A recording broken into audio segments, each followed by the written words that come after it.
अखेर गद्दारीवरती शिक्कामोर्तब झालं आणि महाराष्ट्रातील 6 खासदारांनी निष्ठा सोडून विष्ठा खायचा निर्णय घेतला आणि 100 कोटी रुपयांमध्ये स्वतःचं इमान विकून टाकलं। त्याच्यामध्ये आमच्या धाराशिवचा जॅक देऊन निवडून येणारा बोंबा राजा, शिर्डीचा वरतून बी काळा आणि आतून बी काळा दिसणारा खासदार, हिंगोलीचा खासदार, त्यानंतर मुंबईचा एक आहे, परभणीचा एक आहे आणि वाशिमचा एक। यांनी जनतेच्या विकासासाठी जर पक्ष सोडला असं तुम्ही म्हणत असाल तर तुम्ही कुठेतरी चुकताय। यांनी सरळ सरळ लोकशाहीची हत्या केली आणि हुकुमशाही या भारतामध्ये रुजवण्यासाठी एक पाऊल पुढे टाकलंय।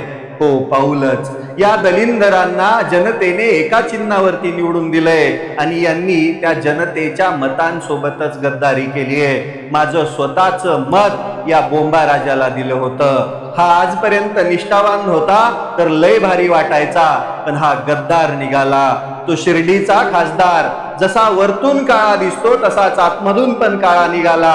जनतेने एका चिन्हावरती निवडून दिलं आणि त्या जनतेसोबतच गद्दारी केली। परभणीचा पण तसाच, हिंगोलीचा पण तसाच, वाशिमचा पण तसाच आणि तो मुंबईचा पण तसाच। या लोकांना दिसेल तिथं आता झपकून चापवायची वेळ आलेली आहे, कारण की ही लोकच लोकशाहीला धोक्यात आणायचं काम करतायत। त्यामुळं सुज्ञ मतदारांनो, या महाराष्ट्रात राहणाऱ्या सुज्ञ नागरिकांनो, यांना आता ठेचायची वेळ आली आहे। हो, हे आपण जर असंच शांत बसलो तर या देशामध्ये लोकशाही नव्हे तर हुकुमशाही रुजवायला इथलं सरकार कमी करणार नाही।